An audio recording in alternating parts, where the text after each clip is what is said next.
Greetings and salutations, one and all. Welcome to the Sunday Night Hang. I hope you got your favorite cold snack, whether it be performance enhancing or not. I don't judge. I hope you don't either.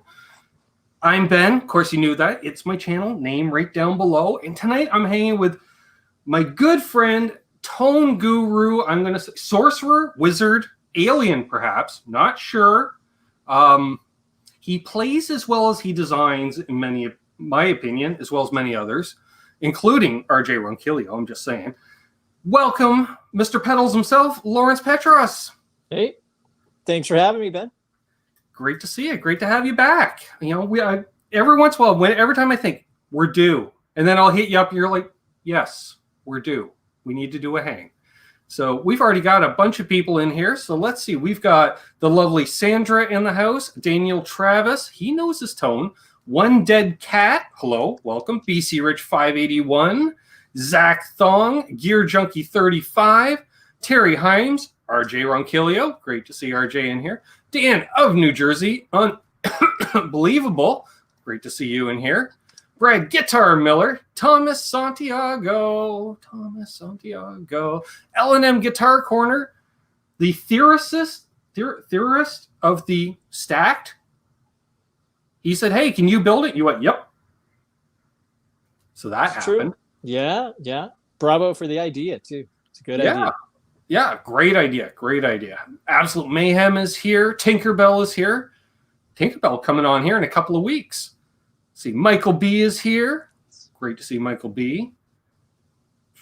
Wow, you all were just talking about Storm earlier. Music Therapy Laz, Billy Baloney, Nick KB Music, Jack Collins, James Pava, Mark Effects, some guy named LPD Pedals, never heard of him. Nope. Ben Coombs, never heard of him either. Lonnie Zamarippa, there we are. Let's see, and I think, Paul Leonard Ewing, great to see Paul. Terry's 3Gs, or as Adam D calls him, Terry 3 times. Yes, and we'll just scroll on down here. Dave Trombetti. Hey, there's Dave. There's Dave. Great. Welcome, Dave. Mark Randall, Fret Level Midnight. Thank you, Sandra, for putting a link to Lawrence's site in the chat. Yeah, thanks, Sandra. Thunder Falcon, Albus Band. I'm seeing like enough people to put one of your kids through school for a year just in the chat, Lawrence. I'm just saying, because I follow a lot of these people on the socials, and there's Fruitcake Tony. I'm just saying. I'm not saying, but I'm saying. Other left, Janice. So if you guys have any questions for either of us, ask away. We're going to talk pedals. We could talk guitars because, it was recently New Guitar Day for Lawrence here. It's true. We could talk guitars. Rockin' Chango. Yes. Let's talk about that. That was a bit of a wait, a journey, if you will. The ultimate guitar safari, perhaps. Perhaps. I've wanted a Les Paul Custom, a black Les Paul Custom, since I was 14, something like that. I had a friend that I went to school with who was he was a few years older than I was that got one and invited me over to check it out, and I was like in awe from the moment that I held it. So. It took a while, but I finally got one. Got a good one. It's a 1994. It's a the centennial year Gibson. So yeah, ebony black. It's getting a set of Lawlers. That should happen probably next week. Very nice. Yeah, updated the early pictures. You could see it had the gold. I think they're top hat knobs. And then I changed those out to black speed knobs, so they were correct. I dig it. Yeah, plays great. It's got a little bit of fretwear. It's not a complete closet queen, but still got a few miles left on her. Oh, tons. It's yeah. I mean, the binding hasn't hardly yellowed. It's crazy, that guitar. I noticed that. Yeah, I was like, wow, that's nice. That's real nice. See, other left jumping right in. So about the fuzz. fuzz. Dot, dot, dot. Which fuzz? You know, we could talk all kinds of LPD fuzzes. Got a couple. What? Let's see. The first fuzz that I made. We'll do a little history. The first fuzz that I made was called the woolly cow, spelled WHOLLY. So kind of like holy and woolly together, and then cow was KAO, like the Japanese word for face, right? And given the name, it was a fuzz face variant. That one was good. That was when I was doing just the minis. Mm-hmm. And well, you were a smaller company then. Yep, there it is. There's the dad joke for the night, and I'm not even a father. Just had to do it. So that was the first one. And I still have. I think I still have my prototype, and I made a germanium version of it as well that I have. So that's that was the first one. The second one was, I think, the Gila. Mm-hmm. Which another mini, but that was after I stopped doing the minis. That's funny. When I it was a mini after I stopped doing the minis. It was another mini. I did that run of minis that were locally themed here, that had all of the impossible to pronounce names and of the local flora and fauna. That was a cool one. I think RJ's got one of those. I think I only made 30 of them. That's all the chips that I had. Okay. That obsolete chipset that I had that I used. And then I did the Phoenix, which Nick KB is a huge fan of. I was going to say, a few people have mentioned that, I think, in here already. Yeah, I think RJ has one as well. Daniel's mentioned in the chat the Saguaro, which is that was my first. Yeah, I really enjoyed that. That pedal turned out really, really cool. Not exactly a fuzz, more of a edge of breakup boost. Mm-hmm. Yeah, but I just remember Richie playing that pedal, and he's like, "It understands my pick attack." Like, he couldn't believe it was almost like turning it on and off depending on his pick attack. And I was like, "Yep." He's like, "This Lawrence guy knows his stuff." I'm like, "Yep." Yeah. I guess the other one that wasn't completely a fuzz in the minis was the Palo Verde, which was the fuzz boost. That was so, and then that leads me up to I was dinking around with the fuzz face circuit, because it happens to be my favorite fuzz circuit, just because I'm a volume knob guy on the guitar. I'm a volume knob guy, so anything that reacts really well to the volume knob, which usually reacts wonderfully well to the pick attack, I'm drawn towards. So, and the fuzz face is well renowned for that. So I was dinking around with that, and I got some BC 108 transistors, found some, and started messing with that, and dug out my germanium, and started tweaking to see if I could get it to sound and feel like the germanium, and I got it really, really close. There's probably a little bit of a difference depending on the temperature in the room, because the germanium does wonkies, depending on where the temperature is. Right. So I was happy about that. So I got the voicing nailed down. I was happy about that. So then I wanted to add a little bit of functionality to it. In my personal opinion, the fuzz face sounds the best with the traditional fuzz control turned all the way up. Mm-hmm. It's just wide open. It sounds good. So I hardwired the circuit that way. And then designed a different a different fuzz control Right.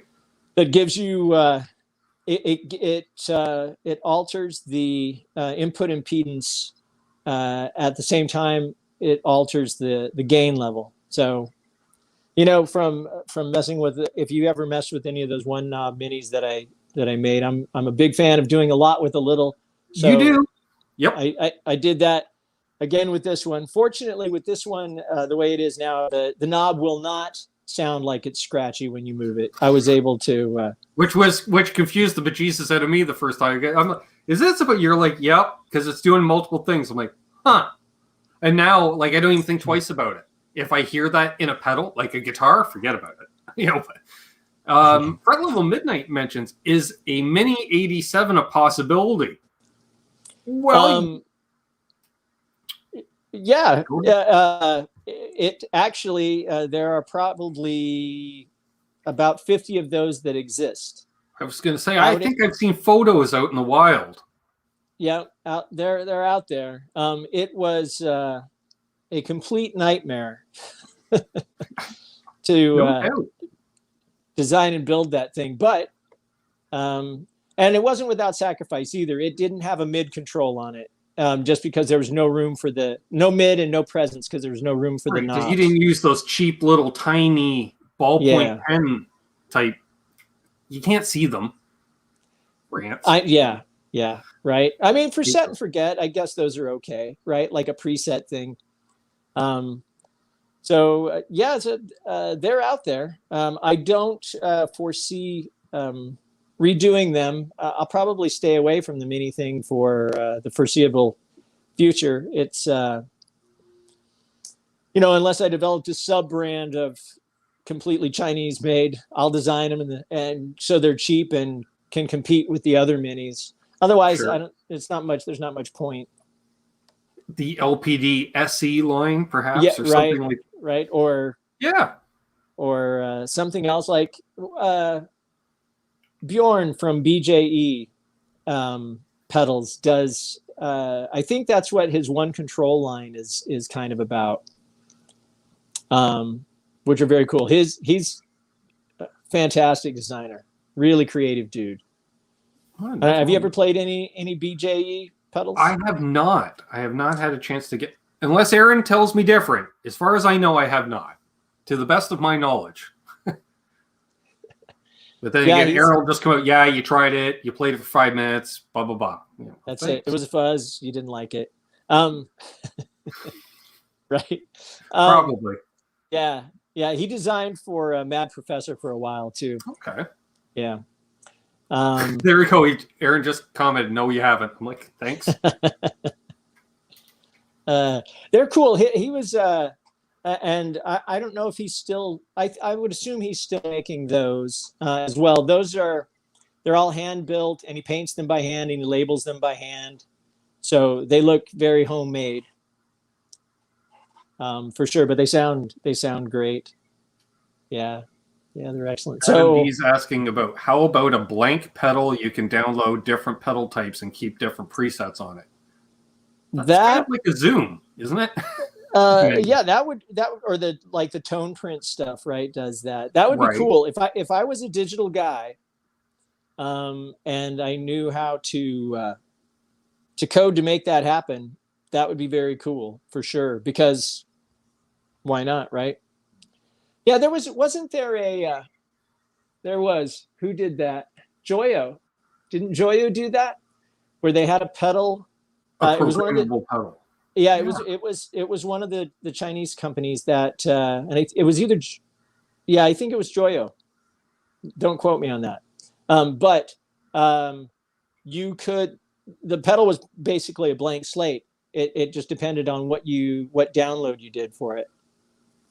Gotcha. So, and granted, all that stuff is going to be, that would be digital. So you would have to, I would think that would work really good for any of the time-based stuff.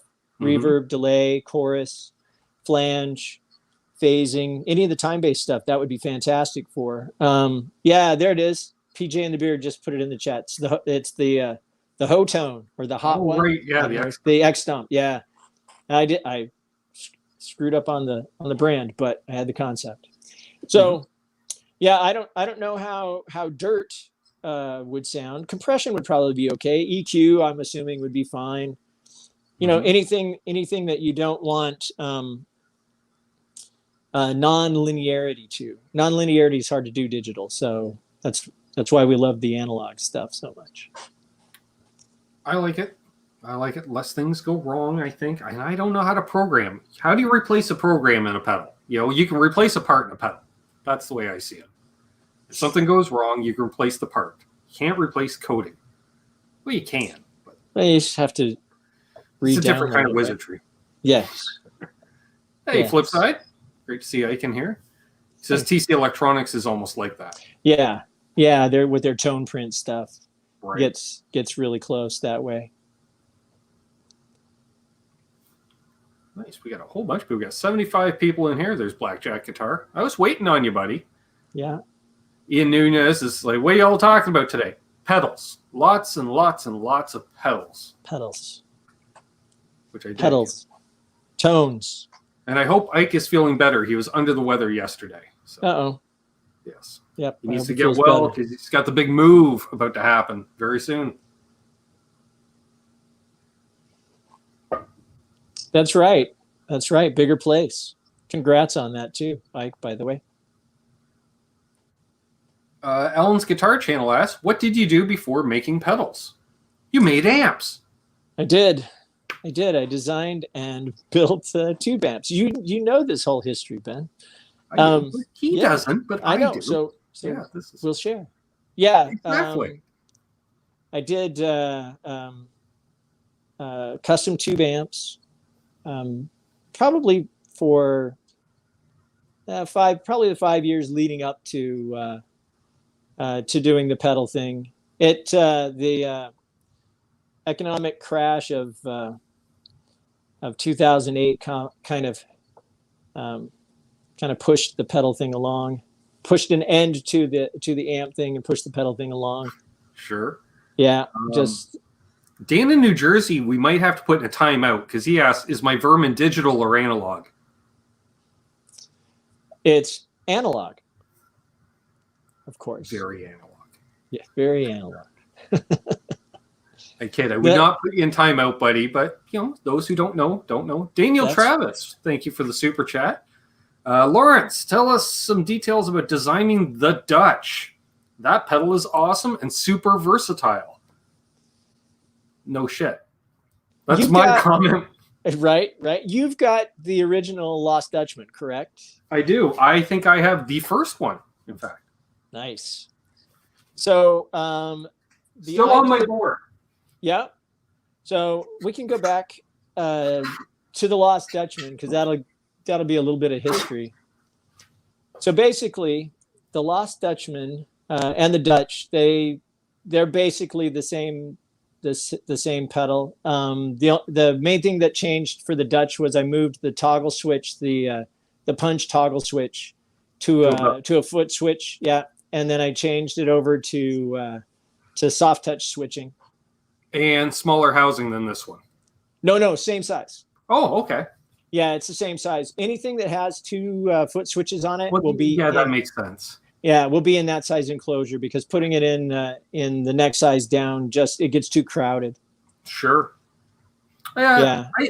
I miss not having the foot switch for the punch, obviously, which was a great idea to switch that out. But other than that, yeah, like this thing has been on my board now for 2 years, basically. Yeah. And hasn't left because I was like, well, there's my single coil. Like for single coils, it gives you a great edge of breakup. If you don't dig in, you can even play clean. But then same time, plug in a humbucker there. It's that light breakup, just beautiful. Classic rock in a box. I don't know. It's just awesome. Yeah, it's nice. So the idea behind it was to try to get a nice transparent overdrive with plenty of cleans and on through into to higher gain stuff, but still allowing the the character of the guitar and the amp to come through, and as is what I enjoy doing most, make it sound a little Marshall. Exactly. Nothing wrong Right? with that. Charles75M, thank you very much for the super chat. He says, thank you both for introducing me to the LPD 68. You're welcome. Thank you for the support. Which, did I actually end up doing a demo on the 60? I tend to stay away from your amp in a box, if you will, pedals, because I'm like, there's a lot going on there, and that's a 20-minute video, and I run out of talent after about 8 minutes. So I think I might have done it. I know I did the 74. I don't know if I've done the 68 yet. I'll have to look at that.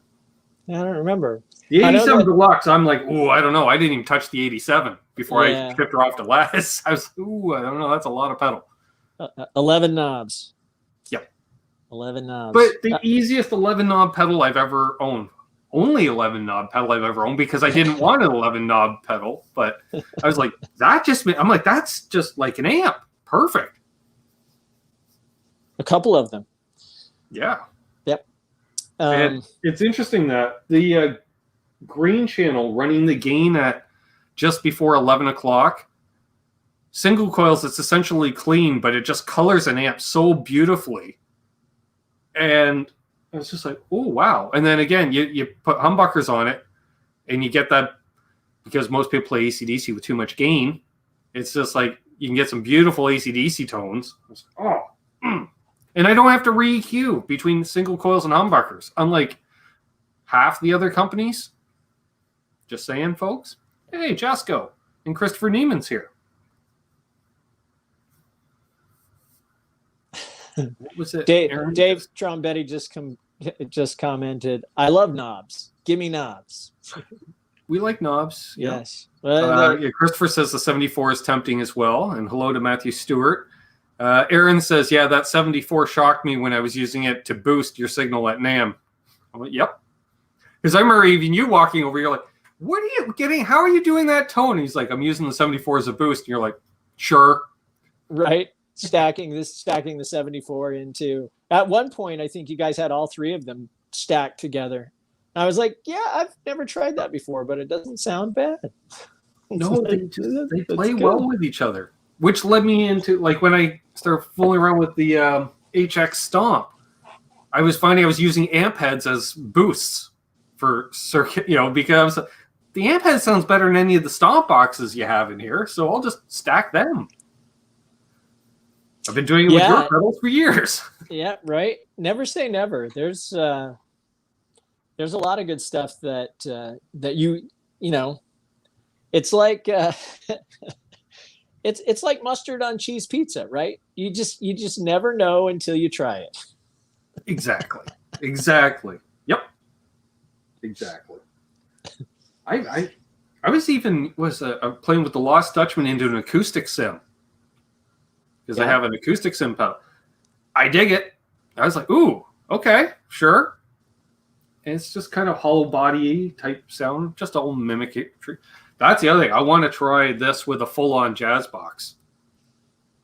I bet it sounds good. I bet it sounds good. Yeah. As transparent as it is, I think I think it'll sound really good. Brad Miller likes stacking the 74 and 68 together.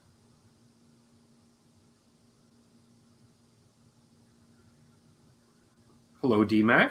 He says, I've got a Marshall Origin 20 and thinking the LPD 74 would pair nicely with it from what I've seen online, or other suggestion, playing blues to heavy rock, not metal, using Les Pauls, SGs, Tellys and Strats. Well, basically everything. Perfect. Right. If you're running the Origin clean, I think the 74 would sound pretty good with it. It's the 74 and the 87 were both designed to go into relatively flat power amps, or maybe some slightly mid-scooped type thing. So they'll sound a little honky if you put them into something that already rolls off lows and highs, which Marshalls tend to do that already. So so it may end up sounding a little bit unbalanced and too mid-heavy. That's my only caution with that. Sure.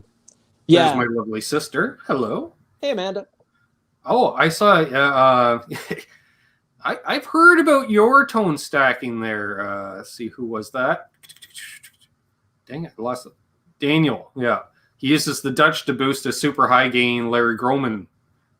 LOL. Yeah. And it sounds amazing. Buzz.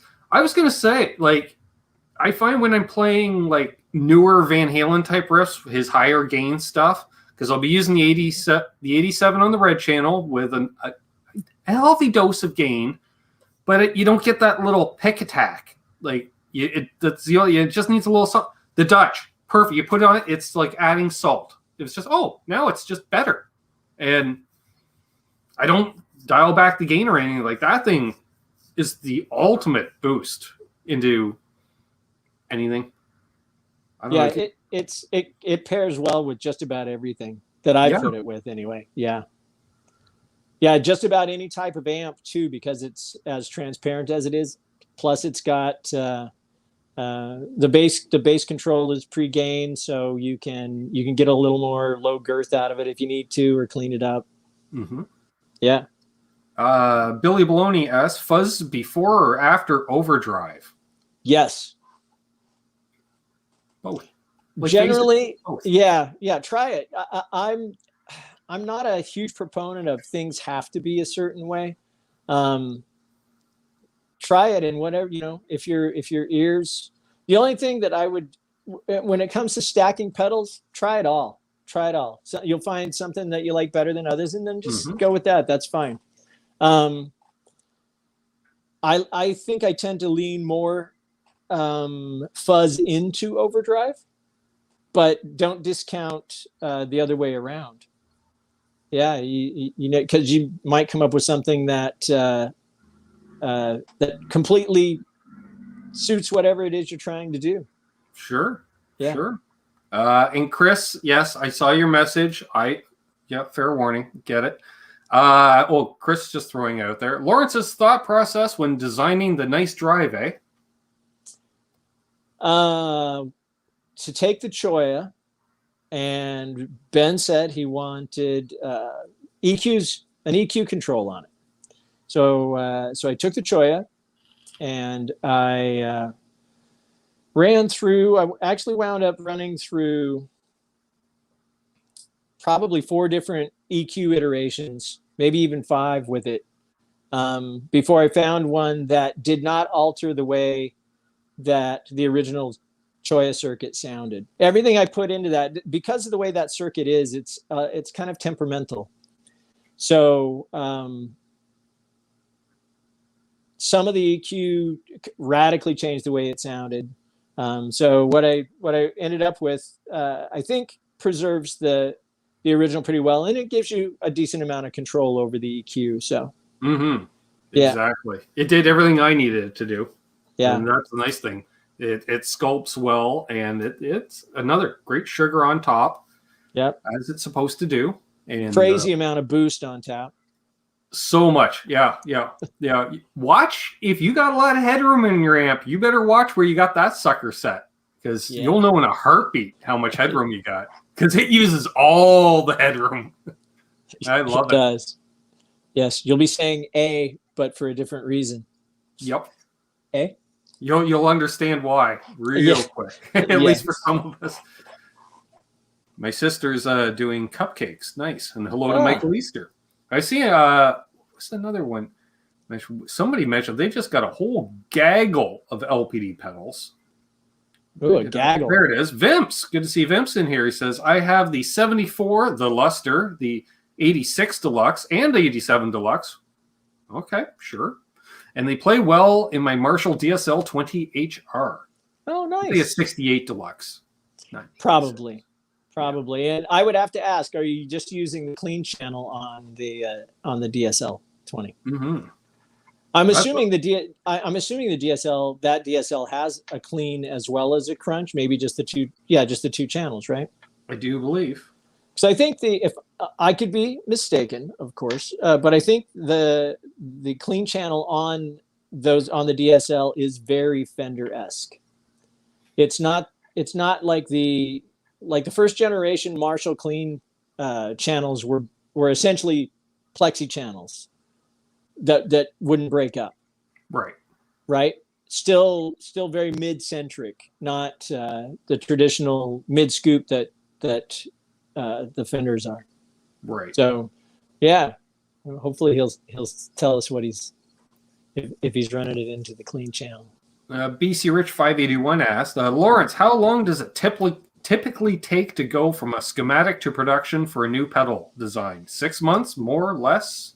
It depends on, like, I'm assuming from schematic he means me dreaming up the circuit and then drawing it on schematic and then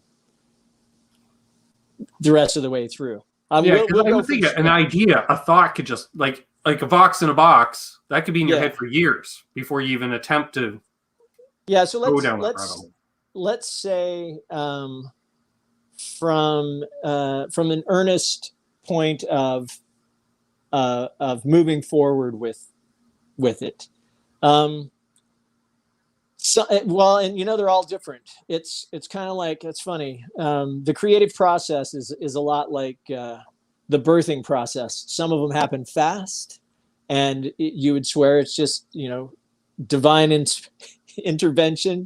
Just here it is, and it goes from schematic to to production pedal in 2 or 3 months, and then you get designs like the 87 Deluxe, which the 87 was already kind of a thing.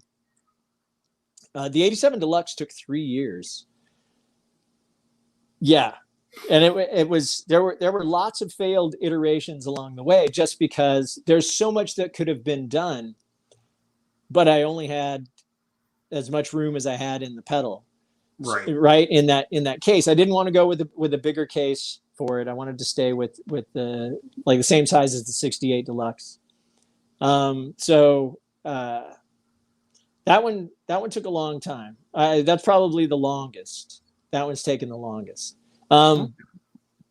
Next in line, though, would be the 74 Deluxe. I've been working on that one for at least 2 years. Mm-hmm. And again, it's I try to look down the road at how people are going to use it, right? If you take it on a gig, it's probably going to be used this way. If you're using it in the bedroom, it's probably going to be used this way. Right. Right? If you're using it for direct recording, how's it? So I try to take all of that information and put it together and then say, okay, cool. And most of the time when I do that, I wind up with a pedal that's got like 30 knobs and 15 switches, and it's something that's just not tenable to bring to market, because it would be prohibitively expensive. And everybody would just, you get option paralysis because there's just too much stuff. So great piece of studio kit though. It's true. So like with the 74 Deluxe design, I right now it's at 10 knobs. And I swore after the 87 was done that I would never do another 11 knob pedal. So 10 knobs is okay. 10's okay. 10 knobs is okay. I would be happier if it were 9, but we'll have to see. I'm hoping that one can kind of come together by early 2022. Fingers crossed on that. Nice. Yeah, right. We got a follow-up here. Vince says, yes, he's running the clean channel in that Marshall. Nice. DMAC has a quick follow-up to his question. Would the 74 pair with something like a Boss Katana and its power amp in?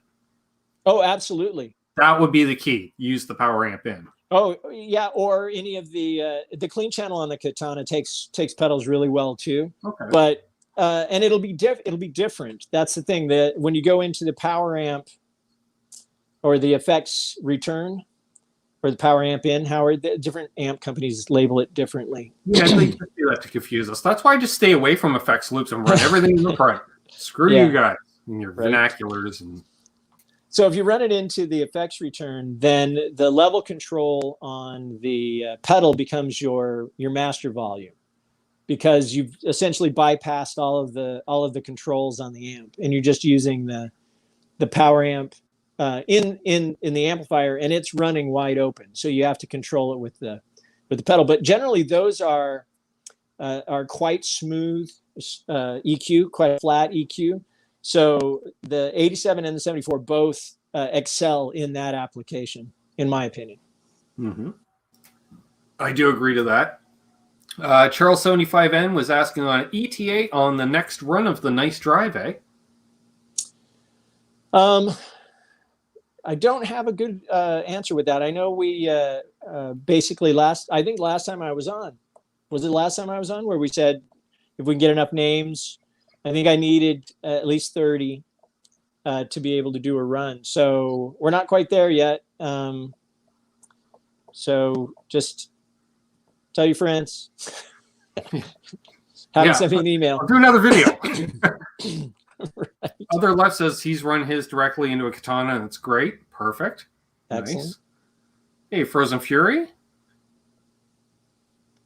Thank you. Brad just put a link to your YouTube channel in the chat. Yeah, check it out. Thanks, Brad. Jay Knudsen says, I'm waiting for the no-knob pedal. You just step on it, and it's the best sound ever. Yeah. Not impossible to do. You could just put trimmers on the inside to give it some flexibility, right? Because the best tone ever is very, very subjective. So you have to give a little leeway in there. Exactly. That's true. Yeah. Everyone's looking for different things, playing with different gear, too. Yeah, there's at least one company out there that does something similar to that concept. Charles had a follow up there. Just wondering how much prep time I have to get the misses ready. You still got a while. You guys still got a little while. Because first of all, you got a bunch of stuff coming out this year that you're pretty darn busy on. So we got to slide in the production somewhere in there. Yes. But I mean, if we got enough people, yeah, I'll make it work. I'll get it fit in there. Fret Love Midnight says, just play an 87 with everything at noon. You can, and it's a decent tone. Because, Lawrence is one of those pedal builders that listens. I should be able to put everything at noon, and it should be a decent tone. And then I can add or subtract from there. Yep. That's, I like that design philosophy, actually.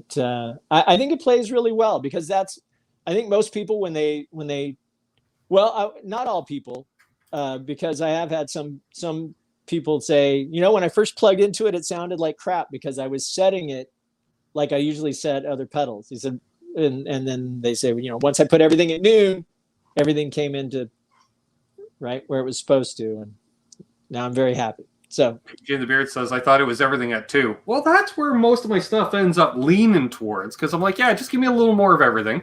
Right. Well, and it depends on your rig too. Yep. Right. I generally test everything at with humbuckers into a Fender. So that's my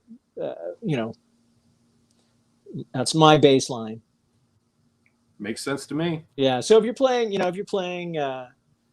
single coil, you may want more gain, maybe a little more volume, maybe less highs, right? Or you're playing super hot humbuckers. You're going to want slightly different settings. Exactly. But, yeah, it should be able to accommodate all of them. Nick asks, have we talked about the fuzz that's being teased too much? Well, not quite yet. We were kind of on that fuzz journey. We got up to the present. We haven't got past that. Although I'm still thinking a one-off Smokey and the Bandit edition Phoenix fuzz for myself. I'm just saying. Just gold and black. Everything gold and black. Yeah. That would be fun. The fuzz that I was teasing is the BC 108 fuzz. We did talk a little bit about it before, but essentially it's 3 knobs.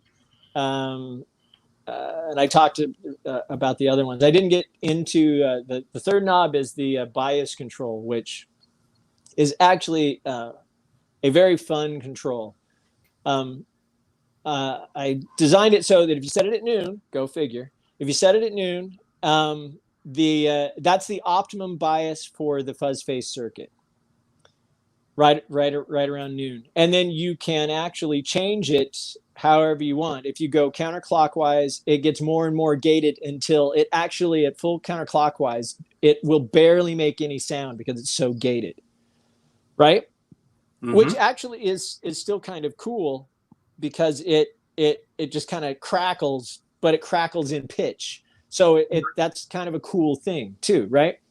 And then as you go clockwise, it gets louder and cleaner until when you're all the way clockwise, it starts to sound like a horn, like a trumpet. It gets this kind of a blatty thing, but it's big and round. So anything in between, and then in the center, it sounds like, in my opinion, one of the best fuzzes ever. Nice. Just crazy fuzz, lots of sustain, not an over the top amount, even through, like when I played it clean through the Fender, it doesn't have an over the top amount of a sizzle to it. So like I said, I dug out my germanium fuzz face and then voiced it to that. And then running it into a Marshall sounds amazing. You just have sustain for days.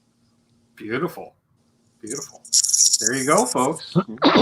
Which, if we haven't mentioned already, you should also get on Lawrence's email list. He doesn't spam, but some of these limited runs, it's just the email. It's going to be, if it isn't already, pretty much the email list snags up those limited runs. Yeah, they go pretty fast. Because they get it. Yeah, the newsletter gets everything first. The limited runs, that's exclusively through the newsletter, and then like even the 68 stack, that's a production pedal, but it was released to the newsletter 40. Yep. What I do? Am I still here? I'm like, what'd I do? We lost Lawrence. Says we're still live. People messaging me. Unbelievable. That's all I'm saying. Unbelievable. All right. Apparently I am here. Am I here? I'm here. Maybe his battery ran out. I'm not sure. It's just me. All right. Well, yeah. And of course, and I see I'm getting a warning. Low signal quality. So I'm probably like, oh. Well, if somebody wanted to, take advantage of what was just sent to them, then, hey, Dwight, could be the heat, could be a censorship, Dave. And great to see you, Dave. Dropped off, come get me. All right.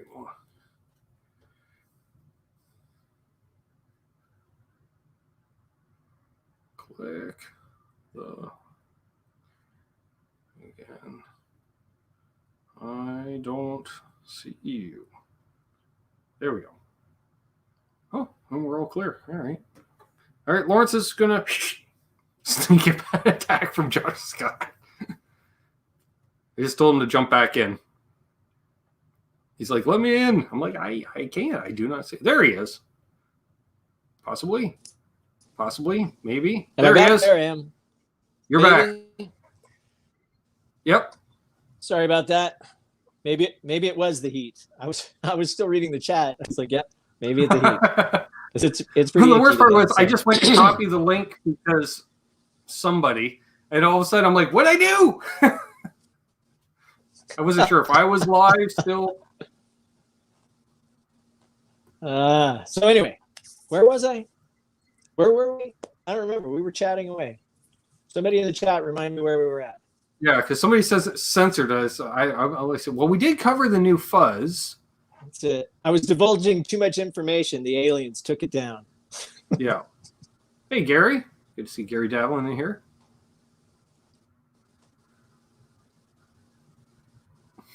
Fred Love Midnight says, oh, that's right. It was the newsletter.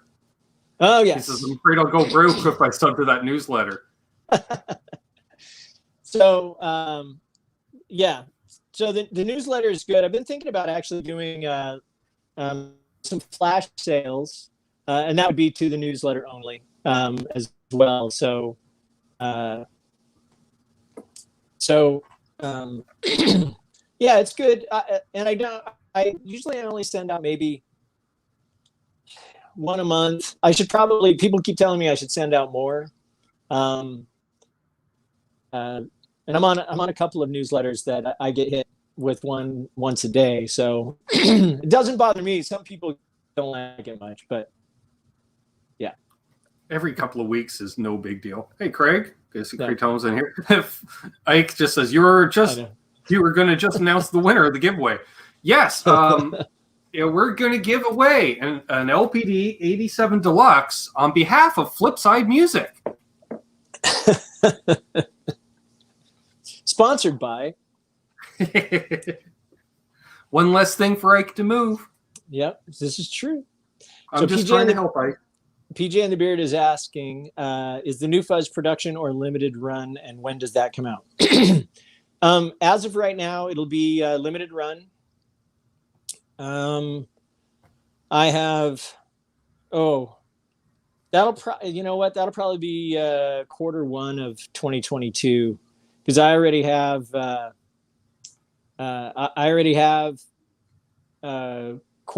and Q4 lined up for this year. So, and I'm trying to only do the limited runs one per quarter, so it doesn't get overwhelming. Right, because then it just it's the run of the week type thing. Right, you want to keep it fresh. Yeah, I agree on that one.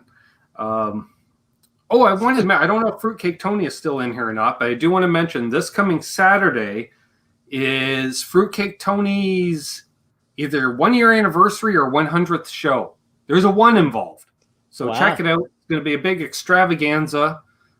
There's fireworks, dancers, and I think Fruitcake Tony's going to play Eruption live on air.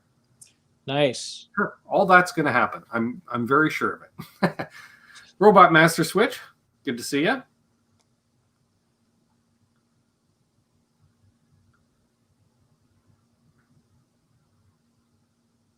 Buzz Wilson says you did lose him right when I signed up. That's good.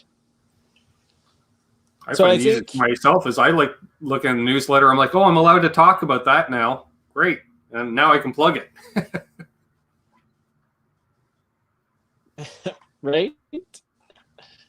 So I think the next production run release will be the Reverb. So hey man, yeah, if everything goes well, that should be out the hopefully the end of June, 1st of July. Okay. And what does this reverb entail? It 4 knobs, level, tone, pre-delay, and then decay. And I was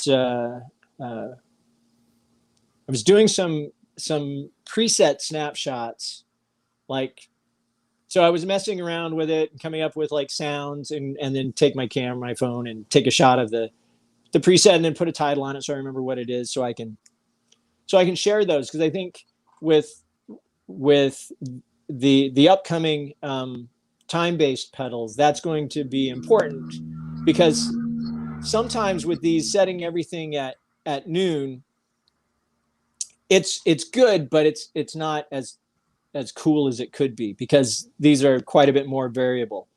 So so I was doing some of those, and it'll do. I was trying to think of some of the ones that I kind of discovered as I was going through it. It'll do a pseudo reverse reverb. It'll do the infinite decay reverb, like all of the atmospheric guys right. It does a great short kind of slapback reverb, With the tone, you can dial in. I really like the tone control on it because you can dial in like a it's almost like it changes the surface of the walls in the room that it's emulating. So it goes from being darker to brighter. But it's interactive with the level control and with the decay control too. So the darker it is, the less decay it has. Just kind of like what a normal, natural space would do. Okay. Yeah. Fret Level Midnight is asking for us. He's asking for a great drip spring reverb. I don't know that this one will do spring. It's essentially based around a plate emulation, and I don't know. Well, that's what I like, a great plate reverb pedal, because that's the hardest one. Like the more affordable ones, it sounds almost like an envelope filter because it can't handle a lot of signal. Right. Hey, Jose. Jim's just looking forward to time-based LPD pedals. They're going to be. I hope they're well received. I'm enjoying them. I think the designs turned out good.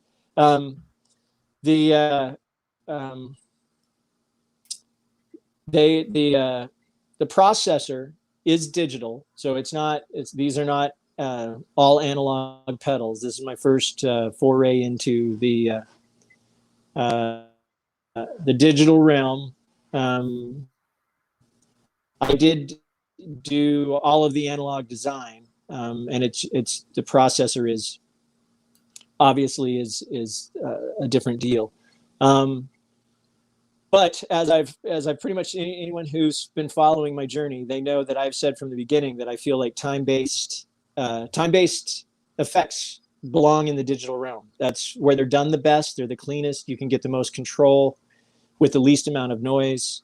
I love good analog delays and choruses, and true spring tube-driven true spring reverb, but that it all comes at a cost sonically. So usually with noise. So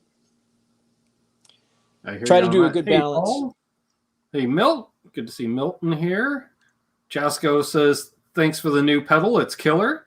Hello to Visual Guy. Really glad he's enjoying that one. Very Did you say Visual Guy was in? Visual Guy is here. Nice. Yeah. Let's see. Charles is asking for a tape delay. Well, there we go. Just go all in. Right there. Good luck making that one gig proof, a tape delay. Yeah, right. So I saw someone. There's a couple of we'll say do-it-yourselfers. I don't think they actually are doing it professionally, but they've come up with some cool designs for cassette-based tape delays, which is fun. I dig it. Fun. Oh, look at this. Hey. What did I do? I just tried to show up. I just came here to say hello to Brother Lawrence. Oh, sorry. Rockstar stuff. Yeah. So we're doing a different version of this, Lawrence? That's next, right? That's just say yes. Just say yes. That's not yet. Black and gold. Not yet. Not yet. That's as good as I can go on the Phoenix. I'd like to. I think one fuzz a year might be enough, though. What do you think? You can never have too many fuzzes. That's what I keep hearing. Well, so the people have spoken. Brian Landreth is looking for a 6887 stack. Have to buy the two separate pedals for that one. That's we can glue them to each other even. Yeah, Velcro, little Velcro. Yes. So, the fanboy here, he's showing up. Look at this. He's just showing off all kinds of stuff. Oh, there we go. Just glue them together. That's a triple stack there. Yeah, Stack it is. 168 into the next 68 into the 87. I owe you an email about this, Lawrence, but I've just gone out of my mind playing Led Zeppelin on it because I can dial in the Rover or out on the tiles with it just right, and it's amazing. And then, well, we know Eddie played a 6800 watt super lead. I can get that when I goose it with a little bit of, say, that.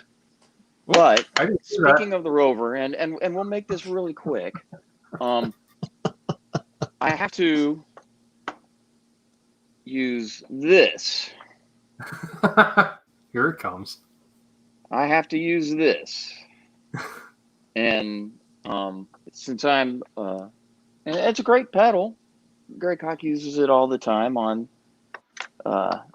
his live streams. But now comes the hard pitch, because I heard that some guy named Ben may have been talking to you for a couple of years, and then some other guy named Chris has been piling on and just sending you messages. And in fact, I think it was 2 weeks ago, Ben, when I messaged you when I was massively drunk, and I was like thinking about telling us, okay, what if we were to talk to Lawrence and just make it a combo distortion phaser so we could get those jet sounds. So 3-knob distortion, Lawrence, can we do it? 3-knob distortion? Well, I was thinking 4-knob, but Ben and I disagree there.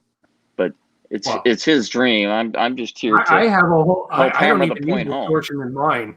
I was just looking at what a 4-knob phaser. That's all. Oh, 4-knob phaser. Yeah. 4-knob phaser. You know. Yeah. What would the fourth? No pressure, Lawrence. Just asking the question. I just popped in real quick just to ask the question. Just to ask the question. Maybe it was 3. Now let me think. There was definitely a rate knob, a blend knob, and a tone knob.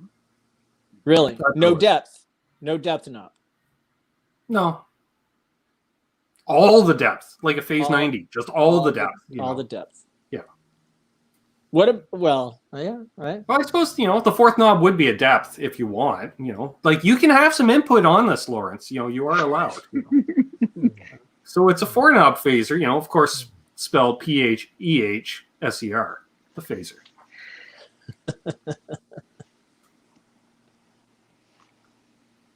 Sorry, Lawrence, didn't really mean to put you on the spot like that. I just wanted to jump in real quick. And that's why you didn't click on the link or anything. Yeah.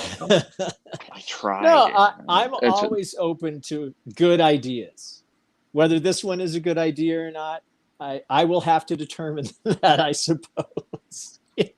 See, Scott's mentioning all like rates and feedbacks and depth and manual. No, a blend, a tone, a rate, and a depth. That's it. Yeah, easy enough, Lawrence. Do it up. Easy. The tone allows the variance between Easy. sounding like a false tone or a phase 90. Easy. Yeah, easy. I'm sure it's a piece of cake. Easy. Just like making 2 of these in this enclosure like we talked about. Easy. No problem. Easy. I just got to pay for the darn thing. I just wanted to step in real quick and, let everybody know if you don't have LPD pedals on your board, then you're making a big mistake, because I've got 15 or 16 on the board, and I stack everything. I have 2 lost Dutchmans going into, say, the Embers, into the stack 68, just for wide, weird, fun tones, and then I throw in the chorus and his delay, 1, 2, 3 delays, and then a couple of reverbs as well, and you can just get all these magical tones. So please subscribe to his newsletter, buy all his stuff, because it's just amazing. And yeah, he's local to me and a friend and right up the street and all that. But by the same token, so is Ben. It's just a long street. Y'all be good. Take care. Thanks, Chris. Take care, man. Cheers, buddy. All I got was a text half an hour ago saying, hey, if you talk about the phaser, let me jump on. Like, okay. And yes, Billy Baloney, that's the Canadian spelling of phaser. That was a good segue into that. Yeah. So now, yeah, he added the distortion, and that was a drunken text back and forth. That was the drunken text. Yeah. I was like, he does distortion and gain pedals. That's covered. We just need the phaser. So now with the phaser, if I could, it's very possible because of what phasers do. The analog phasers are actually pretty cool. It's just figuring out how to get modern components that'll do the job without breaking the bank. That's on you. Yep. That's I just come up with these weird ideas, and that's when you'll get texting and you're like, it's like 11:30 here. How late is it at Ben's place? And then, right. Why is he coming up with these designs? Because I can't sleep and I'm thinking of pedal designs. Yep. My sister will be right back. Perfect. Well, I'll put that one on the list. We'll see. We'll see how it can be goes. part of the Canadian series. Yeah. The A series. Now Brian Landreth's asking for harmonic trem, of course. With tap tempo too, I suppose. Oh, probably. Why not? While you're at it. If you're going that way. Yeah. Fret Level Midnight says, my 87 shocks every single friend I show it to. Yep. Exactly. Jasco says, since we're putting him on the spot, can we get an LPD amp in the future? Well, never say never. You come up with the design, Lawrence, and then you can have maybe boutique amps build it for you. Yeah. If they would do it something like that, so it's still like a nice quality build, and reputations. Of course, they got to rebuild before you can do that. Right.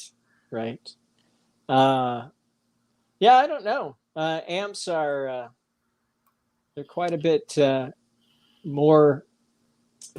Time, do you want to get into shipping amps? Effort, money, shipping. It's, I don't know. I did think about possibly doing, rack stuff, but nobody's doing rack stuff. So I was thinking that when you were mentioning like 13 knobs and 15 switches, I'm like, that's rack gear. Yeah. But yeah, nobody does that anymore. So. Jusco says, LPD amp, take my money now. Lawrence orders amp kit online, puts it together, throws a badge on it. Scott was asking how the Fuzz is coming along if I didn't miss it. So what would be approximately the release date on the Fuzz? I would say earliest probably Q1 of 2022, just because it is. And I know that was my bad teasing it a little too soon. But everyone keep it in mind. I don't know. Maybe it could be a holiday drop. We'll see. But I've got, since it is a limited run, I've already got Q3 and Q4 scheduled out for those limited run releases. So it would probably be Q1 2022.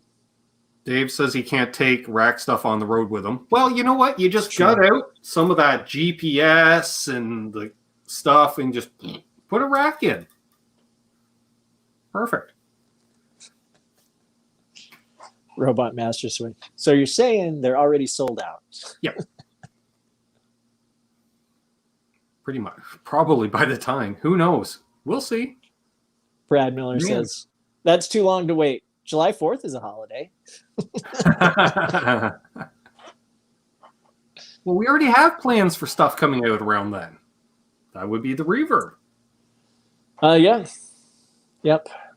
Did I see? L&M says maybe as an amp kit. It's still the parts. It's true. Wait, it's the shipping. I think that's the biggest Amps are great if you have like a retail presence already in place. Yeah, I mean, given, I wouldn't do an amp unless it was tube.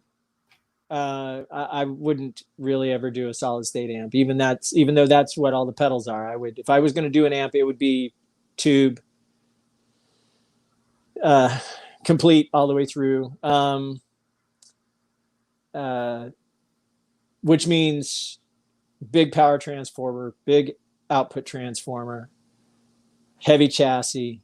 Yeah, lots of. Yeah, well, Optional casters. Yep. Back in when I was actually designing and doing them, those amps, and they regularly sold for $3,500, $4,000. Wow. Yeah, Nice. Well, right. It makes sense though. Well, and they were all custom builds, so Exactly. that's a little different. But cheers, PJ and the Beard. Have a good one. PC Rich was asking, how hard is it to source tubes right now? I don't know, because I haven't sourced them in a while. I would think they're probably as difficult as anything else, which I have to say, things are getting much more difficult. I just sat down to do a cap order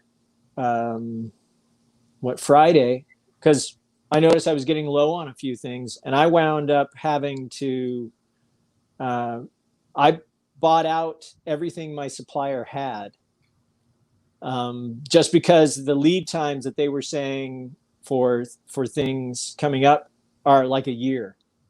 Wow. So I tried to buy at least a year's worth of stuff while I was there, just knowing that they're not going to have any more after it's all gone. And I bought it all, so it is all gone. So, right?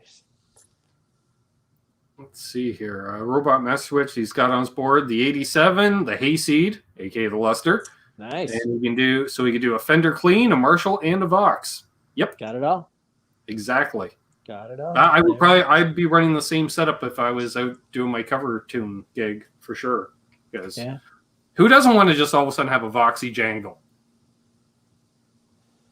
How else do you play Tom Petty? Craig Tomlinson is asking me my favorite input impedance value for a buffer and output.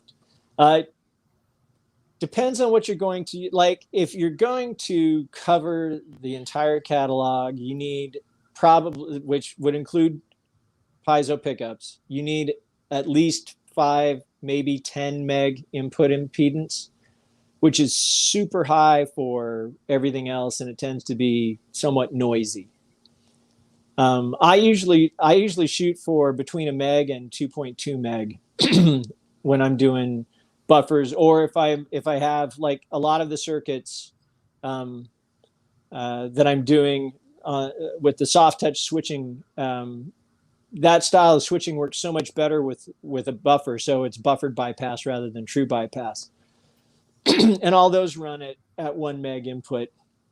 And then if I'm doing transistor for the buffer, I'll run the output impedance down to about 1K, maybe between 1 and 3K, something like that. If I'm doing op amp, and it depends on the op amp, sometimes you can get those down to like less than 1K, 600 ohms or something like that. Nice. Let's see. Okay, so Robot Master Switch wants to clarify. He doesn't own those pedals, but those are the channels he wants for the LPD amp. Oh, I see. Oh, okay. Sure. All right. I was just going to say, just put a 2 power section onto the 87 Deluxe, and there's your 2-channel amp. There it is. That's kind of what Friedman did with their mini series, right? Mm-hmm. Although I have to say, I don't think I would ever do that. I think it would be disappointing for me and everyone else. So yeah, because then you get, well, they're all right, but because I mean, you have to, yeah. No. Well, fortunately, the 87 out of the pedal takes other pedals well, so that's the bonus. So, Visual Guy was, I thought he had What was he saying? I have to go back and look now. Hey, Cushman. I missed it.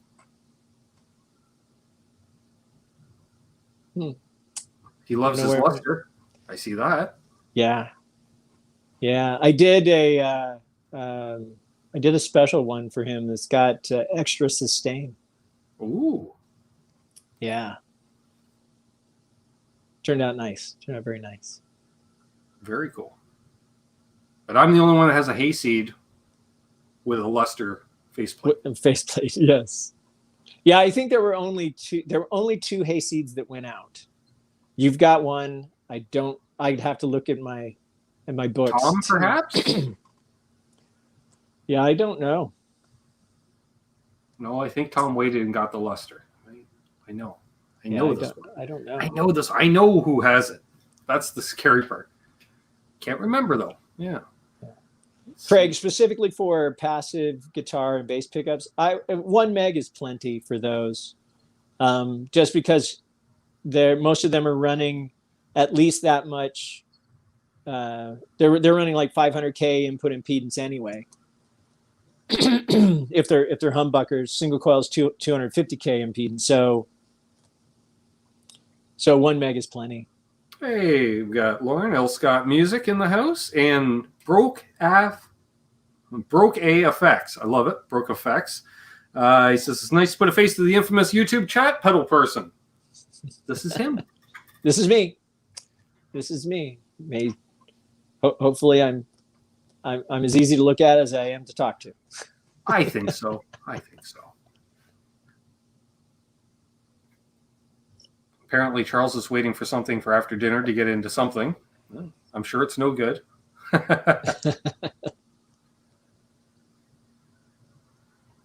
Laz is asking, is there anything uniquely special about that 87 I got from Ben that you got from Brian S? That pedal's got some mojo in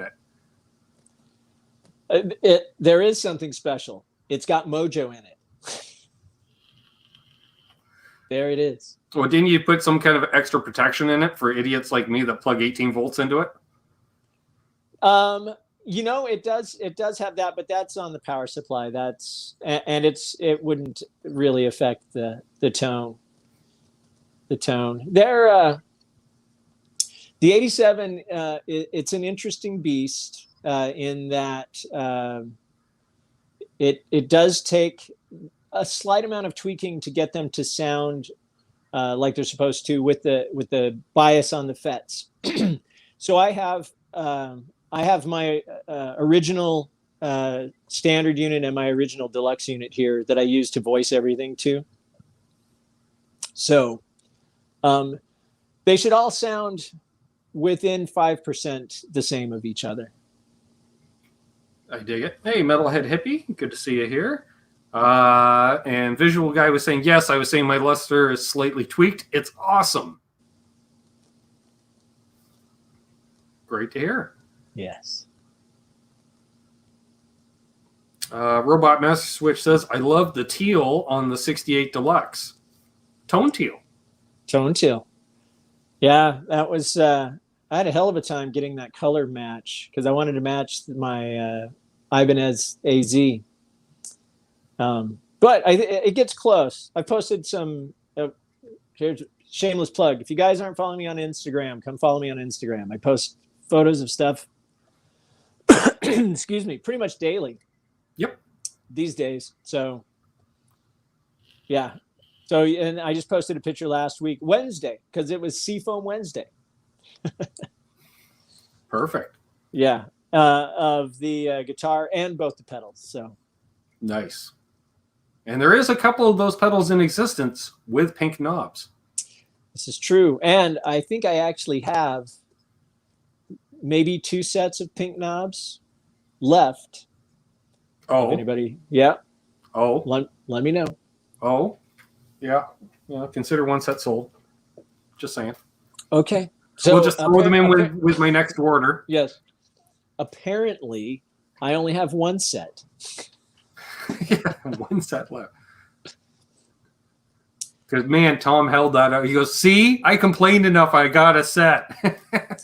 Okay, Tom. Yeah, because I made a set special for RJ when I gave him his, and then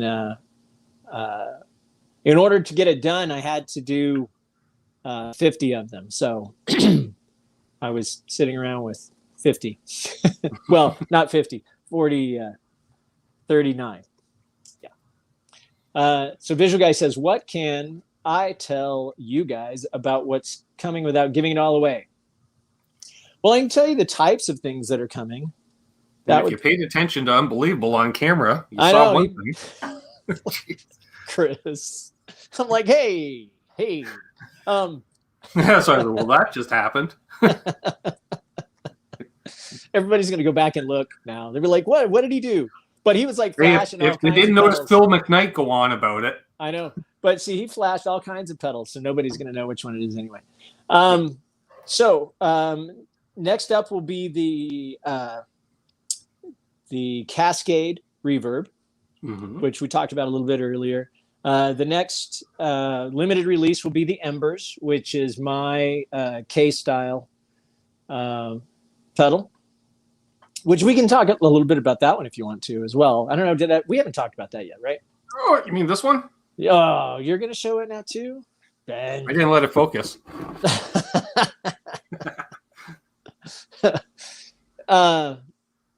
Just do the passing.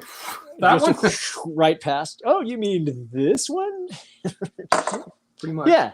So now people are like running it back at quarter speed, trying to see what it is. Good luck. That was my bandwidth. Yeah. It's funny stuff. So yeah, it's my K-style. I have altered the circuit to bring it into what I like to play with it. Right? That's I won't release anything that I wouldn't play on a daily basis. So it's at its roots, it is a K-style. I changed the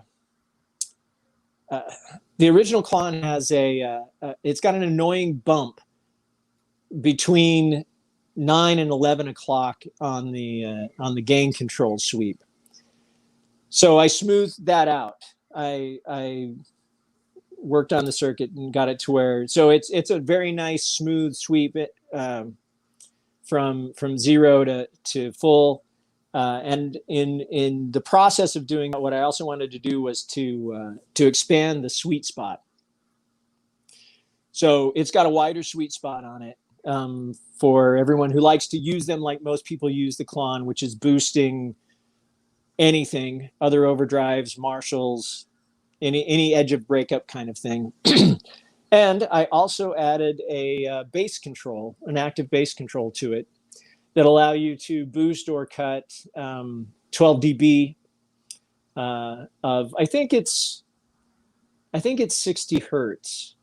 You told me the bass, if it was all the way off, is it when it's out of the circuit? No, on this one, that's on your four knobber. Right. Never mind. Yes, that's on different conversation. Yes, right. That's on your four knobber. This one, if it's set to noon, it's out of the circuit because the bass circuit on your four knobber is boost only. Right. So when it's off, it's the original design, and then you can add as much bass to it as you want to. The upcoming K-style one is at noon. It's out of the circuit, and then you can cut or boost bass with it. Which was my original idea for a signature pedal many years ago. And I don't want to do a K-style pedal. And then I know. Then you changed your mind. I'm like, hey, I want that. It only took me 6 years. Yeah, nothing wrong with that. Hey, Rick Romanelli. Jasco says pedal sounds like it's on fire. Nice. Yes. Very nice. Stacks well with the 87. Just saying. Both channels. So let's see. After that one will be the chorus. That one should be early September, I think. And that's the name of that one is the Title, Tadal. Another four knob design. Very, Yes, I'll very see you in the cool. morning, sis. She has to head out. That's right. I got to get See you, up early Amanda. tomorrow. Dang it. Right. Have a good one. I got a parent tomorrow. Right. And then the Q4 limited release will be the 4-knob Vermin. And then I'm still and then the last of the production time-based pedals will be a tap tempo delay, and that one should be probably holiday season. So I already know my next order will involve the chorus. Perfect. Because we know I'm a sucker for chorus pedals. So yeah, I think you'll like this one. And it is a mono chorus, right? It is a mono chorus. Okay. Only because of real estate. Sure. If I made it deluxe, I might have done that, but yes, Nick. There we go. JB Music, 4-knob Vermin, which there you go. Ben is actually holding. A faceplate for that, right? I sent it. Cooler without them.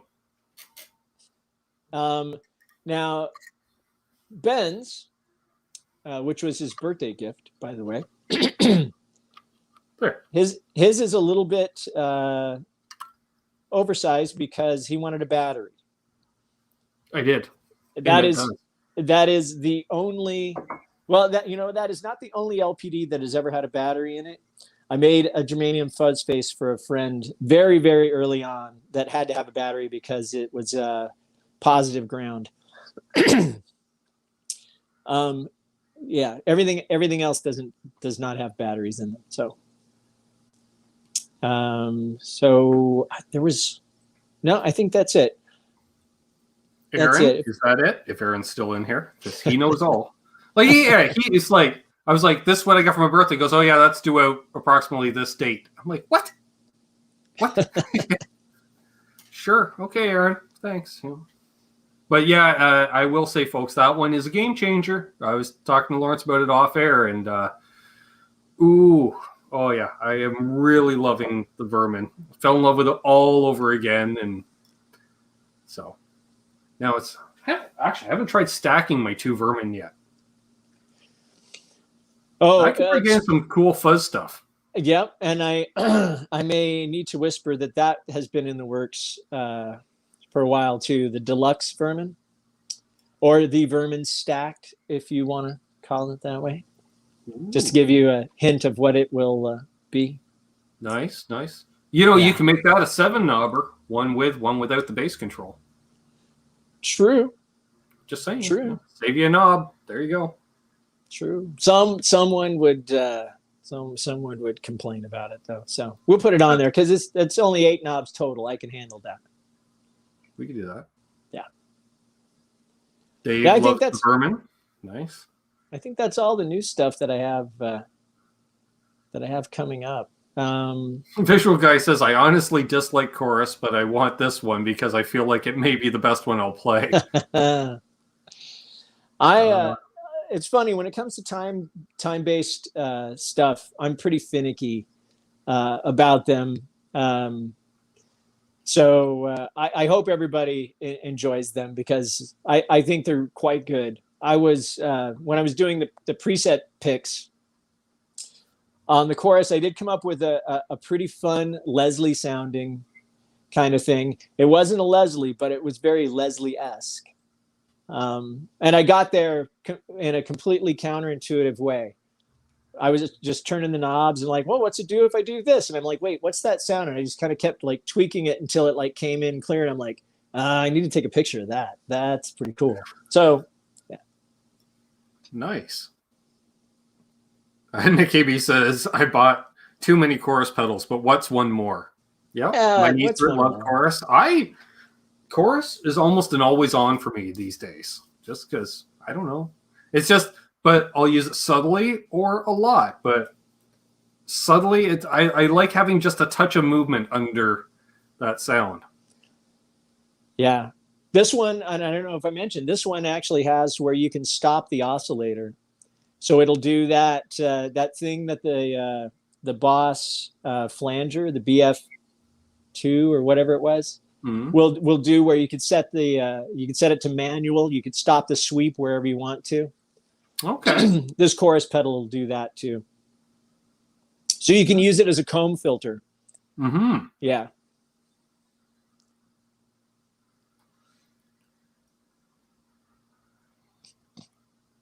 Fret Love Midnight says, I only use my JHS Emperor V2. I need nothing else, unless it's a Rockman X100. Well, who doesn't need a Rockman X100? It's very hard to beat the Rockman chorus. Dave says, I like the way chorus thickens the distortion. Exactly. It just makes it more. Again, LPD 87 on the red channel with some chorus. There's your 80s sound. Go over to the green channel and clean it up, and there's a different 80s sound. Do you want AOR or just big rock tone? Right. Maurice DeBert says, what's a cone filter?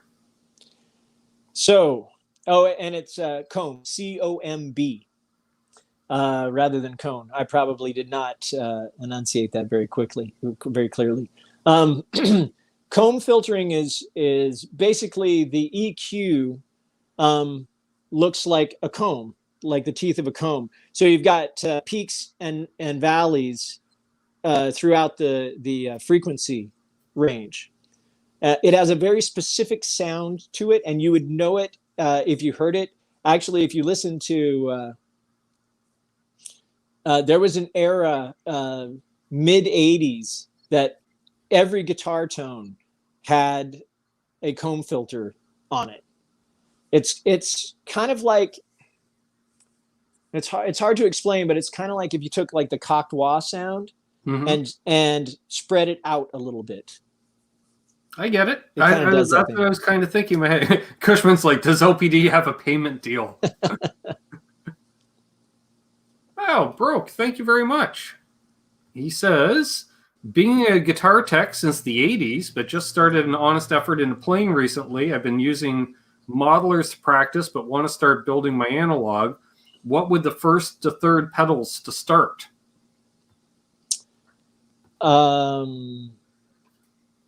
Well, let's see.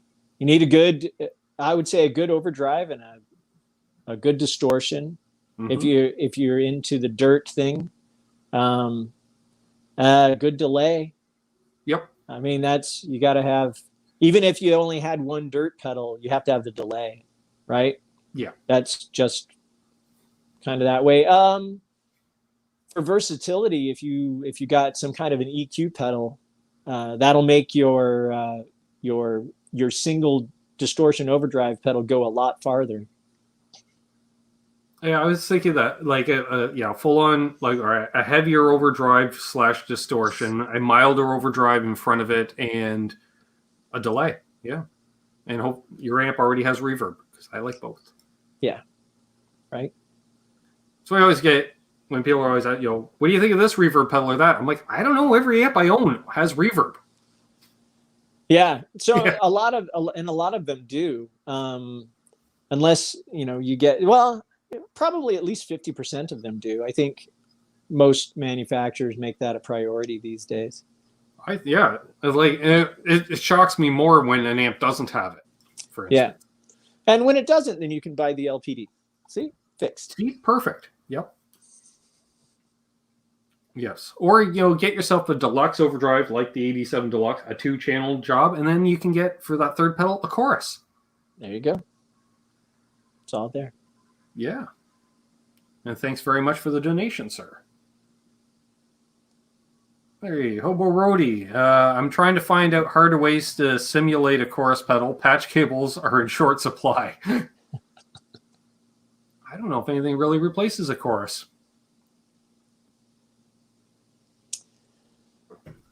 Yeah, hard to. I mean, if you have a phaser, you can get pseudo chorus out of that.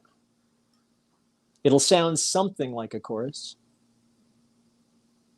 Dave says, mine doesn't have reverb, it's an orange. Yeah, that's the problem I have with oranges. Unless you get the rocker verb, which I guess has verb, I assume. Yeah. The fact you have to advertise it in the name that it comes with reverb says something about you as a company, folks. Just saying.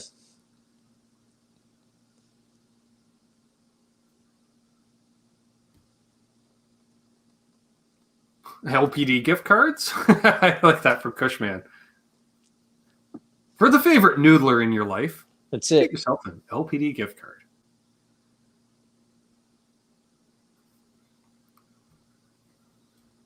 So yeah, keep those questions coming. We'll go for a little bit longer here, folks. Oh, yeah, Paul Ewing was asking about the idea of a JTM 45 pedal. Yeah. I won't rule it out because, well, it's a Marshall, and I do love Marshalls, and I really enjoy the early Marshall stuff. Also, the 50-watt Plexi stuff is fantastic, and on my radar too. It's just getting to it. So I dig it. Yeah. What I've seen a couple of people ask around in the last week or so for like a Mesa Boogie in a box. Yeah, that's a little more difficult to do convincingly, and there are a couple of designs out there already. There's at least two do-it-yourself designs that I think one of them is called the Dr. Boogie, something like that. They basically use JFETs to try to emulate the tube stages, and they're okay. They're okay. They're not close enough for my taste, but yeah. So that, I guess I don't know. We may have to wait and see. If that pedal doesn't have iGain, I did a Mesa Boogie Lone Star.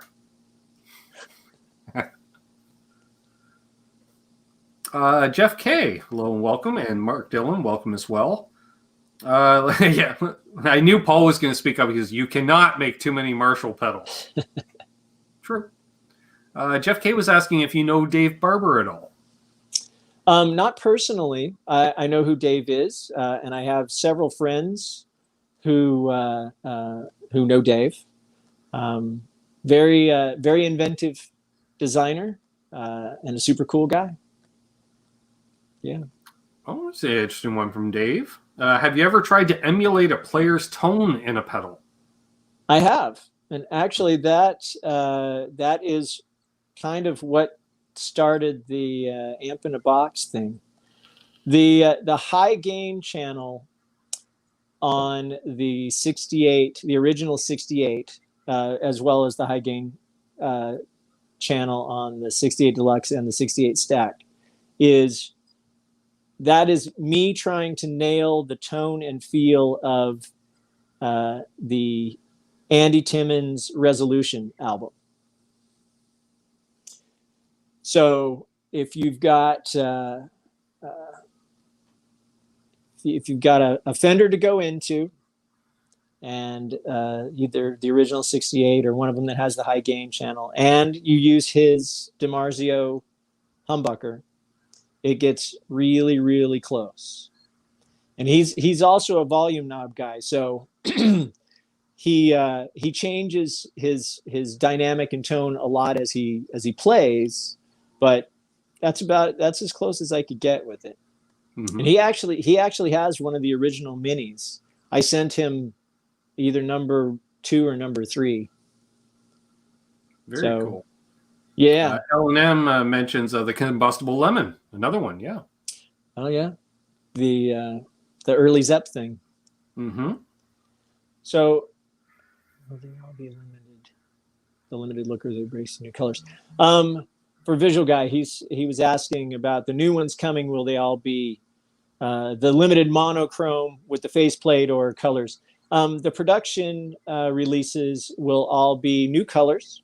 So the reverb, the chorus, and the upcoming tap tempo delay will all be new colors. And then the limiteds, I'm going to stick to the theme with the faceplate, just because it sets them apart, makes them a little more unique. I don't know. It's starting to make my pedal board look a little generic, Lawrence. I know. It's that monochrome when you got thing, nothing, right? they're like, really? You don't even have boutique pedals. You got limited run boutique pedals all over your board. Yep, I'm that guy. I can't get your tone. Nope, you can't. Scour reverb for 2.5 years and you might be able to. Nice. I did see Robot Master Switch was asking about doing Lemmy's Marshall bass amp, the Murder One. That was what was the original amp that he used? Because you might be able to get close with something already. Yeah, what was he playing through? Because I know, like Steve Harris from Iron Maiden played through 100-watt Marshall master volumes for a while. Yeah, I was going to say, don't hesitate to put bass into any LPD pedal. They're designed for it. So it's not a bass pedal per se, but yeah. As a matter of fact, the upcoming, I don't know if anyone out there who plays bass has ever put bass through a K-style pedal, but they sound amazing. Nice. Yeah. Hey, Mike Cross, good to see you. I did see. Rick was asking, does Lawrence make a Dumbly sounding pedal? I did. I used to. The Cocapelli was very Dumbly. It was still in the overdrive pedal realm, though. It wasn't. I wouldn't call it an amp in a box. It just had a very Dumbly thing to it. So if I were going to embark on that, I would have to do a lot more research and tinkering to get it to try to feel like an amp rather than feeling like a pedal. Okay. Nice. Another one for the list. It looks like Lemmy played through a 76 Super Bass. So the Super Bass, the only difference between the Super Lead and the Super Bass were the coupling caps, just to allow more lows through it.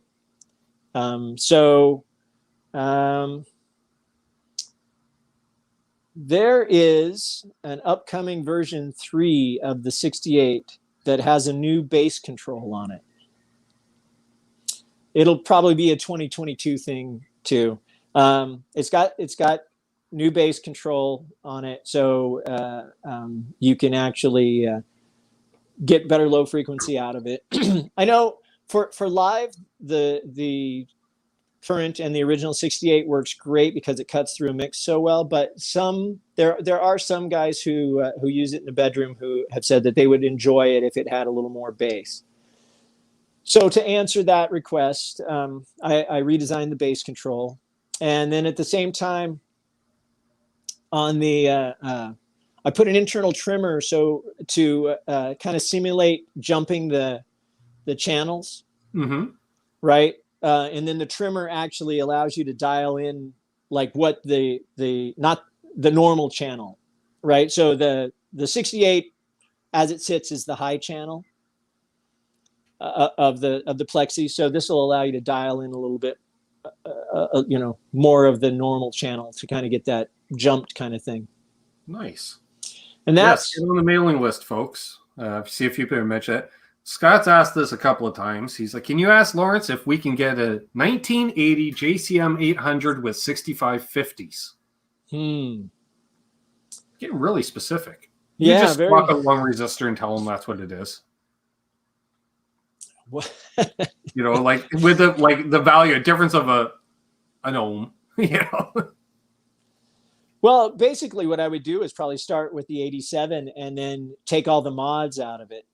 Right. Because it's a modded JCM 800. So you can, with the 87 Deluxe, you can get pretty close to a stock JCM 800 sound, just in the lower gain ranges with the bright switch turned off. Right. I keep forgetting there's those bright switches in there. Never touched them because I like the green channel with the bright off because that gives me more of that Malcolm darker tone. Yeah. And then the 87 with it on. And Malcolm played through super basses. So there's your Lemmy pedal. Just disable the bright Switch. Hello, Charles Lancaster, and Chris Thomas is here. Metalhead Hippie asks, what are some of your favorite competitors? Pedals. Any style more interesting, high gain. I do like the Rev G3. Is that that's Yep. their super high gain one? That's a great pedal. Really enjoy that one. I'm trying to remember, the amp tweaker stuff is really nice for high gain, because that's what he asked for. So I'm trying to think in the high gain realm. You know what? The MXR 5150 pedal is, I was just thinking that. pretty kick ass too. Yeah, those would be my top three, I think. Nice. Very cool. Well, any last minute questions, folks? Get them in now. I think, wow, we've covered a lot of territory tonight. We've talked about what's coming up, what's currently out, the lineage on how we got there. The Friedman BEOD, sure. Yeah. Oh, and to oh yeah, the BEOD, and the Dirty Shirley pedal is a great pedal too. Yeah, I forgot to mention that one. Fret Level Midnight was was saying Amp Tweaker is James Brown's company. Amp Tweaker used to be James Brown's company. He sold that late 2019, early 2020, when he went to work for Fender. Right. Eric still says make the 5150 pedals. pedal still has gain on the lowest setting. Yep. Oh yeah, it's crazy high gain, that pedal. Yep. Robot My Switch just wanted to thank you for coming on. Nice. Happy to be here. Yes, always a good time. Yeah, you did, Martin. You made it through a whole show. It's a late night in Austria. Wow, man, that's dedication. That is.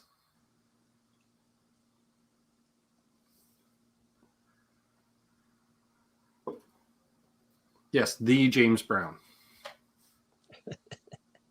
Yep, that's him. Yeah, he's at Fender doing the EVH stuff now. Mm-hmm. Right? Yeah.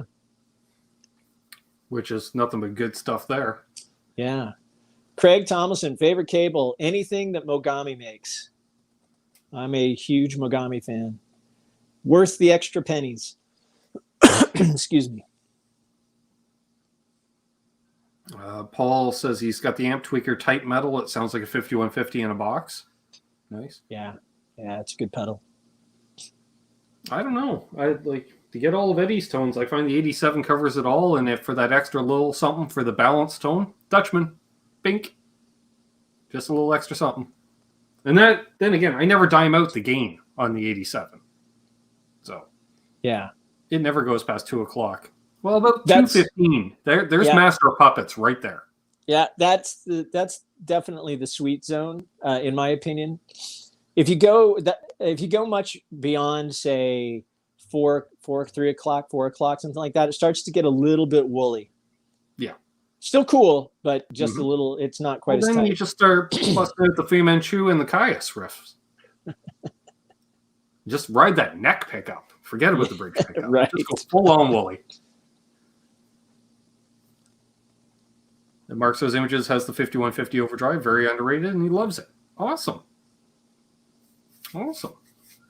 Thank you, Brad. Yeah, posting a link to Lawrence's YouTube channel. Check it out. He's broke 1,000 subscribers. Yeah, and just broke 90,000 views. Yes. So awesome. Yeah, come over and join you there. Mm-hmm. On Facebook too. Be remiss if I didn't mention that. There's a LPD Pedals user group on Facebook. So either look me up. Active in it. I try to be pretty active in it. Lawrence is active in it for some reason. Not sure why. Propaganda, I'm sure. It's perfect. Probably. That's where you go. You get your LPD propaganda right there. Usually it's user submitted too. Usually. So much on tap. Exactly. Yeah. And if you haven't already, visit the website, sign up for the email list. You don't get spammed, but you get opportunities. I'm just saying. More than welcome, Jeff K. Awesome. Well, do you have any parting words, my friend? I don't, other than thanks to everyone who joined and asked the questions. It was really great being here and seeing everybody and being able to chat. Daniel Travis says, yep, users group is lit as fuck. Yep. Perfect. And Dave didn't know you had a YouTube channel. Well, now you know, Dave. And again, if anyone's new tonight, please subscribe to me and Lawrence as well. And yeah, this has been awesome. Got to talk about a bunch of what I've been playing with tone-wise. And then when people hear dirt and videos, they're like, what's that? Now you know, even more. Awesome. You're more than welcome, Rick. And thanks, Terry, for posting links throughout the show as well. Rick Lauren's back right now. Okay, 4 months from now, Paul. Does that work? We usually do every 3 to 4 months. You know, we got to give him a chance, you know, to get some stuff out there and release and design. And hey, Dale Palmer, great to see you. So thanks again, Lawrence. If you hold the line here, you know how it works. This is not new. Thanks for having me on, Ben. Well, of course, anytime, my friend, anytime. Thanks, everybody that tuned in tonight. Appreciate it a lot. Thanks that donated, helps out. Thanks to the Mod Squad for posting those links. I'll be back tomorrow night with Terry and Tom with Canucks with Guitars. More Q&A with a Canadian flavor. Not necessarily maple. Not maple. Anyways, thanks, folks. As always, hold those doors open. Let that guy in ahead of you in traffic. Do good things, and good things will happen to you. Why? Because karma is real. Be good to each other. Rock on. Happy tone chasing and all that good stuff.